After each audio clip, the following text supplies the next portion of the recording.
हरिओम नमो नारायण। ओम नमो भगवते वासुदेवाय नमः। देवउठनी एकादशी की सभी को हार्दिक बधाई हो।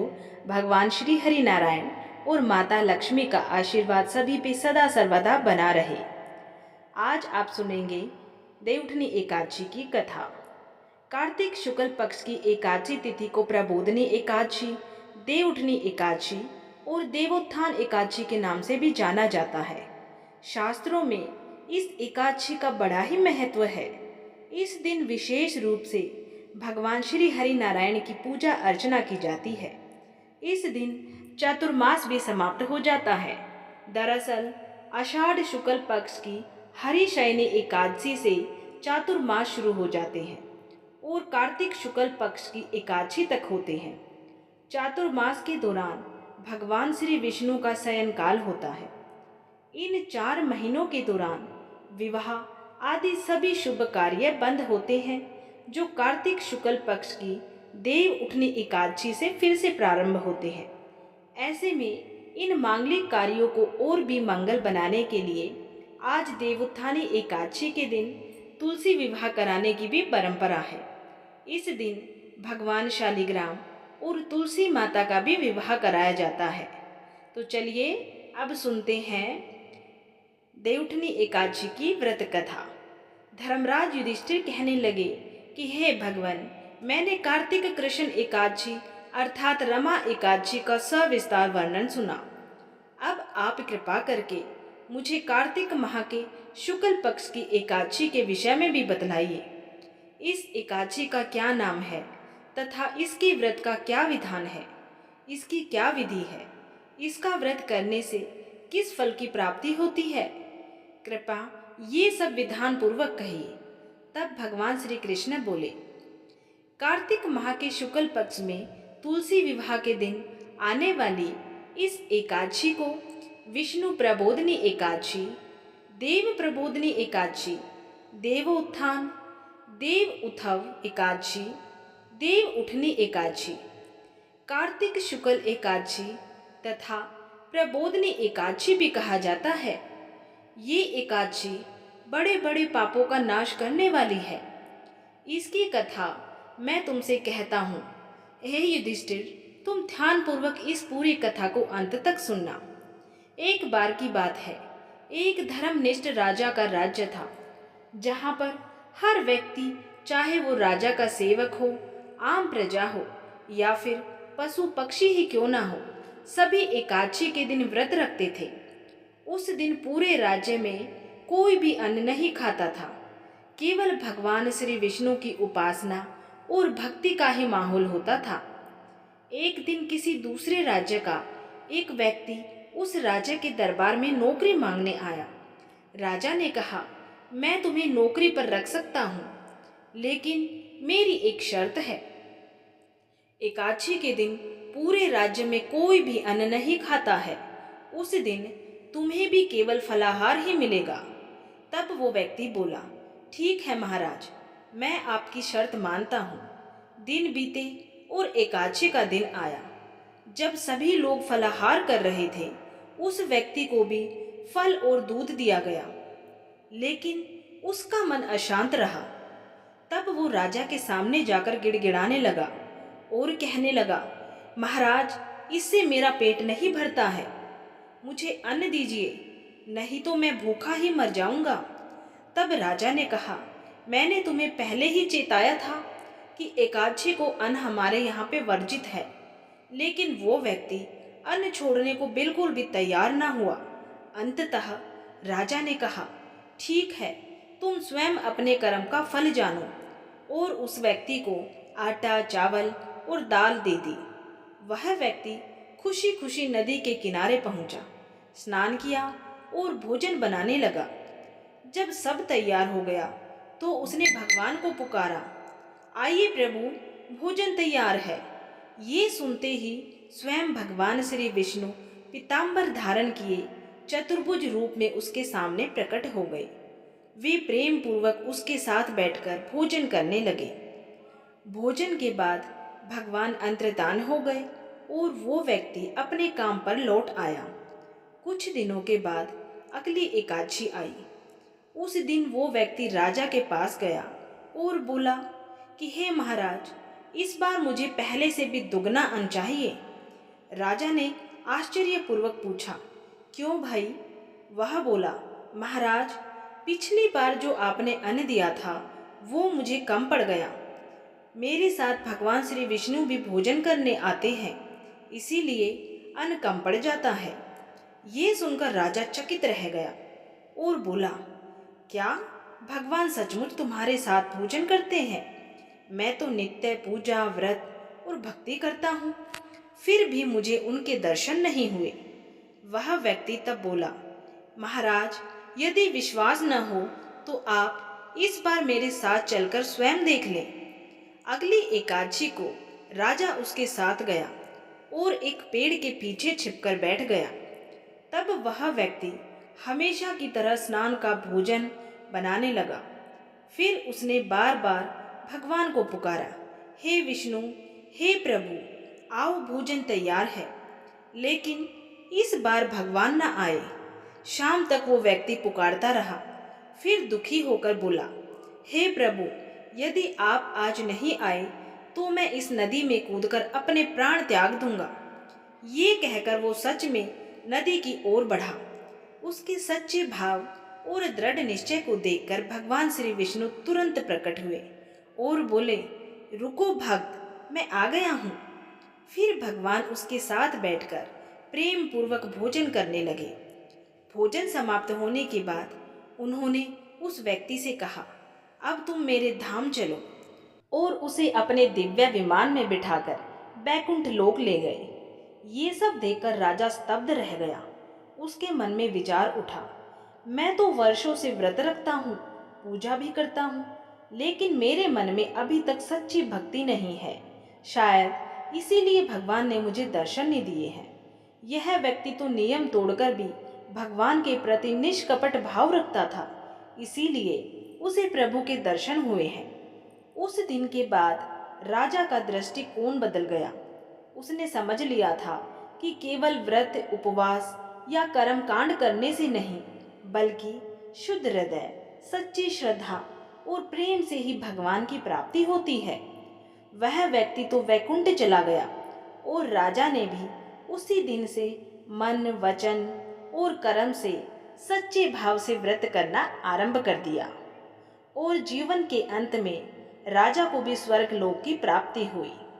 तब भगवान श्री कृष्ण ने युधिष्ठिर से कहा कि हे युधिष्ठिर, व्रत का सार केवल भोजन को त्यागने में नहीं है, बल्कि भाव की पवित्रता में है। जब मन निष्कपट होता है तब भगवान स्वयं अपने भक्त के पास आ जाते हैं। इस प्रकार से देवउठनी एकादशी की ये पहली कथा संपूर्ण हुई। बोलिए श्री हरिनारायण भगवान की जय। देवउठनी एकादशी की एक और पौराणिक कथा के अनुसार एक राज्य था जहाँ राजा न्यायप्रिय और दयालु था। उसकी प्रजा सुख शांति से रहती थी और सभी लोग एकादशी के दिन फलाहार रखते थे। ना तो अन्न बेचा जाता था और ना ही कोई घरों में अन्न पकाता था। एक दिन भगवान ने राजा की परीक्षा लेने का मन बनाया।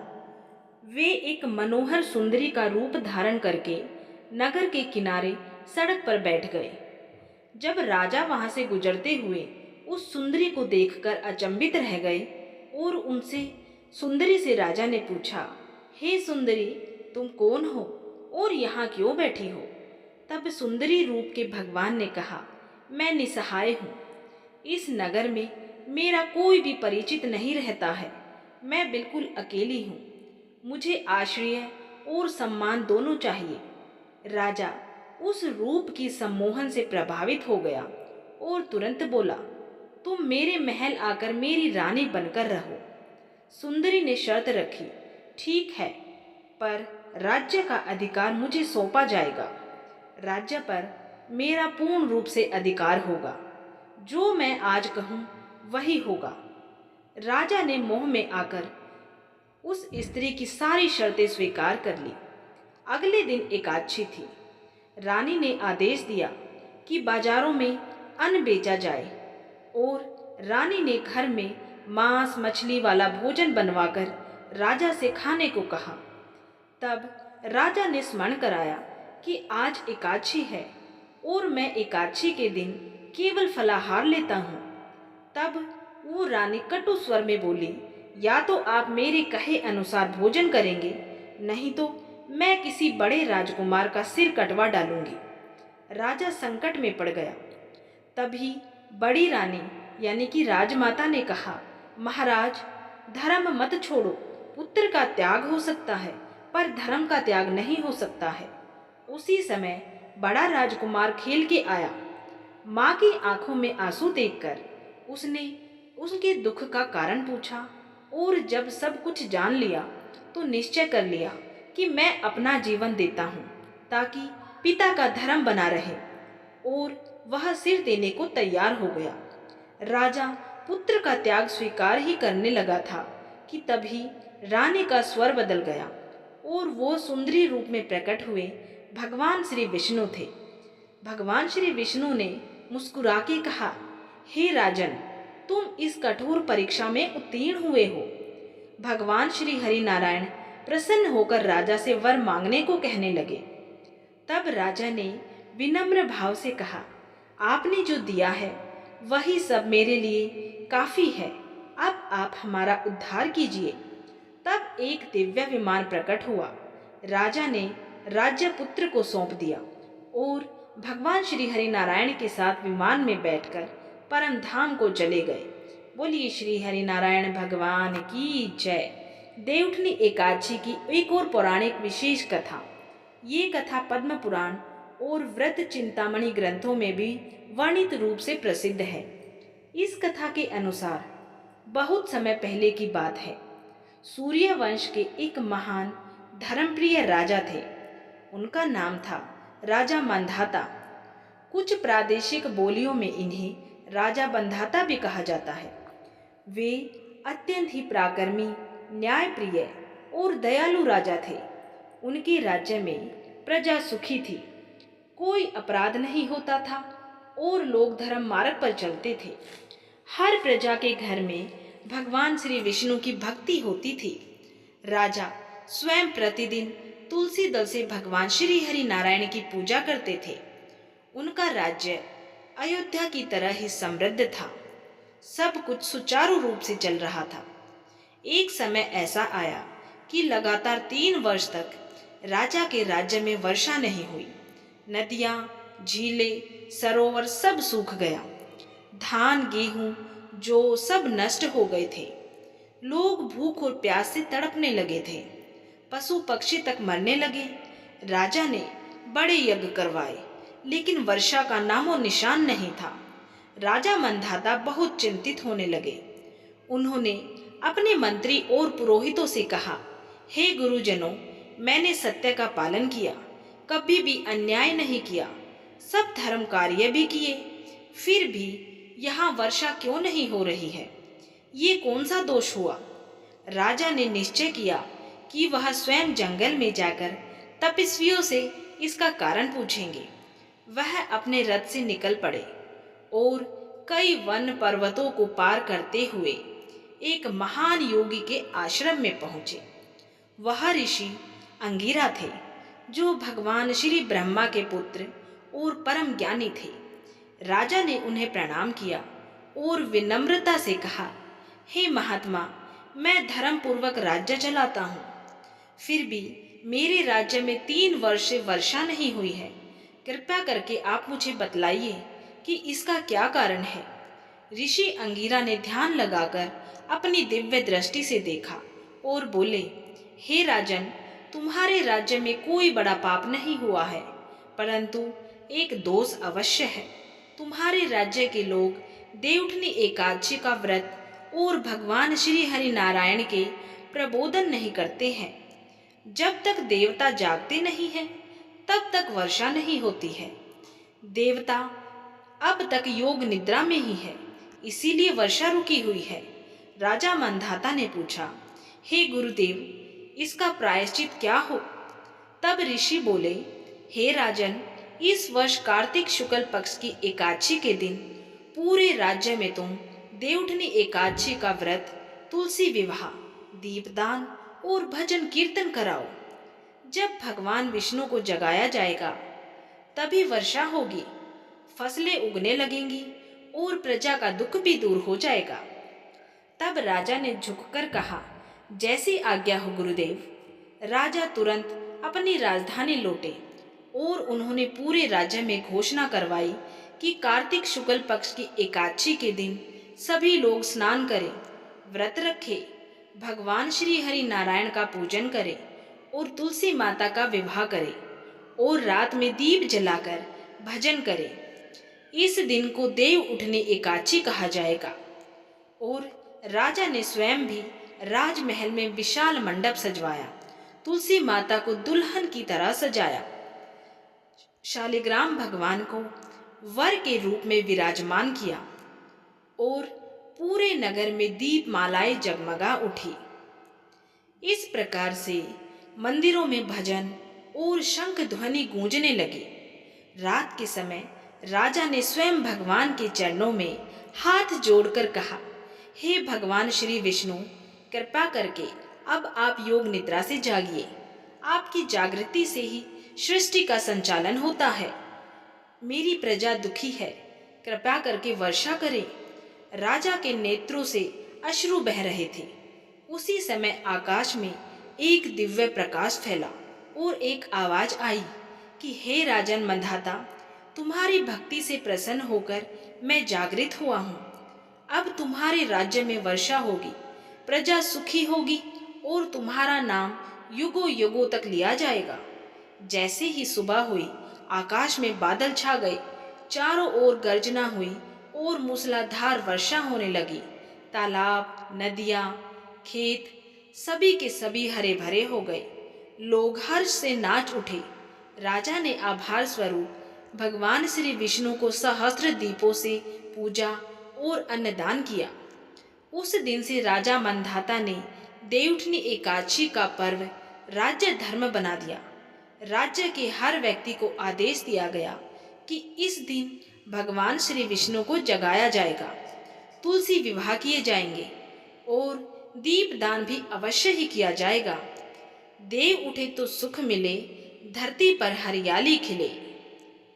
विष्णु जागे भाग्य जागे, दुख दरिद्र सब भागे। अब देवउठनी एकादशी के व्रत करने से सारे पाप नष्ट होते हैं, वर्षा, समृद्धि और सौभाग्य प्राप्त होता है, प्रजा सुखी और राज्य संपन्न रहता है। भगवान श्री हरि नारायण और माता लक्ष्मी जी का आशीर्वाद भी सदा सर्वदा ही हमारे ऊपर बना रहता है। जब तक हम भगवान विष्णु को अपने जीवन में जगाते नहीं हैं, तब तक हमारे जीवन में अंधकार और सूखा बना रहता है। पर जब भक्ति, श्रद्धा और धर्म का दीप जलाते हैं, तब जीवन में वर्षा की तरह आनंद और समृद्धि बरसने लगती है। अब आप सभी सुनिए परम पवित्र एकादशी माता की कथा। बोलिए एकादशी माता की जय। सतयुग में मुर नाम का एक अद्भुत और भयंकर राक्षस रहता था। वो राक्षस हमेशा क्रोधित रहता था और सभी देवता को भयभीत कर देता था। उसने स्वर्ग के राजा इंद्र, सूर्य देव, विवस्वान, 8 वसुओं, ब्रह्मा, वायुदेव और अग्निदेव को भी परास्त कर दिया था। अपनी भयानक शक्ति से उसने सभी देवताओं को अपने वश में कर लिया था। तब देवता भगवान श्री विष्णु के पास पहुंचे और उनसे सहायता की प्रार्थना करने लगे। इंद्र की प्रार्थना और अनुरोध सुनकर भगवान श्री विष्णु अत्यंत ही क्रोधित हुए और बोले, हे शक्तिशाली देवताओं, अब तुम सब मिलकर मुर की राजधानी चंद्रावती की ओर बढ़ो। इस प्रकार प्रोत्साहित होकर एकत्रित देवता भगवान श्री हरि के नेतृत्व में चंद्रावती की ओर चल पड़े। फिर मुर के सैनिकों और देवताओं के बीच घमासान युद्ध होने लगा। भगवान के हाथों सैकड़ों दैत्य मारे गए। अंत में प्रधान दैत्य मुर ने भी भगवान से युद्ध करना शुरू किया। पहले अस्त्रों से, फिर नंगे हाथों से भगवान ने मुर के साथ 1000 दिव्य वर्षों तक युद्ध किया और फिर थके हुए प्रतीत होते हुए बद्रिकाश्रम के लिए प्रस्थान किया। वहां पर वे विश्राम करने के लिए हिमवती नामक एक अत्यंत ही सुंदर गुफा में प्रवेश कर गए। दैत्य वहां पर भी उनके पीछे पीछे गुफा में गया और उन्हें सोता हुआ देखकर मन ही मन सोचने लगा, आज मैं इन दैत्यों के संहारक हरि का वध करूंगा। दुष्ट राक्षस मोर जब इस प्रकार की योजना बना रहा था, तभी भगवान श्री विष्णु के शरीर से एक अत्यंत ही तेजस्वी कन्या प्रकट हुई। मोर ने देखा कि वह नाना प्रकार के तेजस्वी अस्त्र शस्त्रों से सुसज्जित होकर युद्ध के लिए तत्पर है। उस कन्या द्वारा युद्ध के लिए ललकारे जाने पर मोर ने स्वयं को तैयार किया और फिर उससे युद्ध किया। परंतु जब उसने देखा कि ये कन्या उससे निरंतर युद्ध कर रही है, तो उसे बड़ा ही आश्चर्य महसूस हुआ। तब दैत्यराज ने कहा, इस क्रोधी भयंकर कन्या को किसने उत्पन्न किया है, जो मुझ पर वज्र गिरने के समान इतनी शक्ति से युद्ध कर रही है। ये कहकर राक्षस ने उस कन्या से युद्ध जारी रखा। अचानक ही उस तेजोमयी देवी ने मुर के सारे अस्त्र शस्त्र तोड़ डाले और क्षण भर में ही उसका रथ छीन लिया। वह दैत्य अपने नंगे हाथों से उन पर आक्रमण करने के लिए माता की ओर दौड़ा, लेकिन जब देवी ने उसे आते हुए देखा तो क्रोधित होकर उसका सिर काट दिया। इस प्रकार से वह राक्षस तुरंत ही भूमि पर गिर पड़ा और यमराज के धाम चला गया। तब भगवान श्री हरि नारायण जागे उठे और उन्होंने अपने सामने मृत राक्षस को देखा। साथ ही साथ उस युवती को भी देखा जो हाथ जोड़कर उन्हें प्रणाम कर रही थी। भगवान श्री हरि विष्णु उस लड़की से प्रसन्न होकर उसे वरदान देने को तैयार हो गए। तब वो कन्या बोली, हे प्रभु, यदि आप मुझ पे प्रसन्न हैं और मुझे वरदान देना चाहते हैं, तो मुझे इस दिन व्रत करने वालों को महापापों से मुक्ति दिलाने की शक्ति प्रदान करें। मैं चाहती हूँ कि व्रत करने वाले भी जो मिलने वाले पुण्य का आधा भाग केवल मध्याह्न में भोजन करने वाले को मिले। साथ ही साथ जो व्यक्ति मेरे पाठ प्रकाट्य दिवस पर संयमित इंद्रियों के साथ पूर्ण व्रत रखता है, वह इस लोक में सभी प्रकार के सुखों को भोगकर 1 अरब कल्पों तक भगवान श्री हरि विष्णु के धाम को जाए। हे प्रभु श्री हरि नारायण, मैं आपकी कृपा से यही वरदान प्राप्त करना चाहती हूँ। हे प्रभु, चाहे कोई व्यक्ति पूर्ण उपवास रखे, केवल सायकाल में भोजन करे या केवल मध्याह्न में भोजन करे, कृपया करके उसे धार्मिक प्रवृत्ति, धन और अंततः मोक्ष प्रदान करे। तब भगवान श्री हरि नारायण ने कहा, हे परम पवित्र महिला, आपने जो मांगा है वह स्वीकार है। इस संसार में मेरे सभी भक्त अवश्य ही आपके दिन उपवास करेंगे और इस प्रकार से वे तीनों लोकों में प्रसिद्ध होंगे और अंततः मेरे धाम में आकर मेरे साथ रहेंगे। क्योंकि आप मेरी दिव्य शक्ति क्षीण चंद्रमा के 11वें दिन प्रकट हुई है, इसीलिए आपका नाम एकादशी होगा। यदि कोई व्यक्ति एकादशी का उपवास करता है तो मैं उसके सभी पापों को भस्म कर दूंगा और उसे अपने दिव्य धाम में प्रदान करूंगा। इस प्रकार एकादशी की व्रत कथा संपूर्ण हुई। बोलिए श्री हरि नारायण भगवान की जय। अगर आप सभी को ये वीडियो अच्छी लगी है, कथा पसंद आई है, तो वीडियो को ज़्यादा से ज़्यादा लाइक करें और कमेंट बॉक्स में ओम नमो भगवते वासुदेवाय नमः जरूर लिखें और ऐसी ही धार्मिक कथाएं सुनने के लिए हमारे चैनल को सब्सक्राइब करना बिल्कुल भी ना भूलें।